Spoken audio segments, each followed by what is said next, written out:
Hello বন্ধুরা, good evening. Welcome back to our channel Puja Partha creation. আশা করছি তোমরা সবাই ভালো আছো, সুস্থ আছো। আমরাও বেশ ভালো আছি, সুস্থ আছি।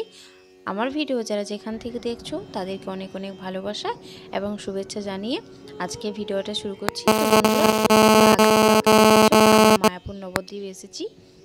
তো সেই ভিডিওটা ছোট্ট মতনই শেয়ার করেছিলাম, আর আজকে যে ভিডিওটা শেয়ার করব সেটাও খুব ছোট্ট মতনই ভিডিও। তোমরা সবাই দেখো, স্কিপ করে দেখো না। তো চলো আমরা কি করছি সারাদিন সবই থাকবে এই ব্লগে, দেখতে থাকো।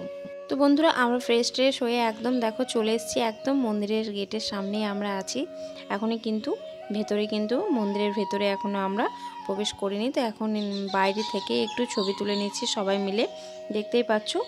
আর তোমাদের দাদা ভাই আছে, আমার ভাই আছে, পিসিমণির সবাই আছে, ওরা সবাই এখন ঘোরাঘুরি করছে। তো চলো ভেতরে এবারে ঢোকা যাক মন্দিরের ভেতরে। বন্ধুরা, এটা হচ্ছে প্রবেশদ্বার, সবাই এবারে প্রবেশ করছে।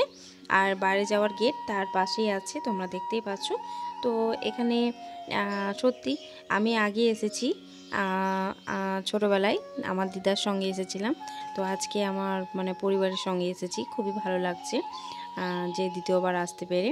আর তো যখন এসেছিলাম তখন মন্দিরটা তৈরি হয়নি, তখন মন্দিরই ছিল, কিন্তু তখন এখন যে মন্দিরটা হয়েছে সে মন্দিরটা তখন ছিল না। তো এখন খুবই ভালো লাগছে দেখতে, চারপাশটা তোমাদের কাছে একবার শেয়ার করে দিই। তো চলো তোমরা দেখতে থাকো ভিডিওটা। আর বন্ধুরা, সবাইকে বলছি স্কিপ করে দেখো না, খুব ছোট্ট একটা ভিডিও। কারণ সব জায়গায় কিন্তু মোবাইল অ্যালাউ ছিল না, তাই সব জায়গায় ভিডিও করতে পারিনি। যতটুকু পেরেছি বাইরেরটাই পেরেছি, ভেতরে মোবাইল তো অ্যালাউ নেই। তো সেই জন্য ভেতরে মোবাইল নিয়ে ঢুকতে পারিনি। মোবাইল যেখানে জমা দেওয়ার ছিল সেখানে জমা দিয়ে আমাদেরকে ভেতরে ঢুকতে হয়েছে। তো চলো তোমরা দেখতে থাকো ভিডিওটা, চলো।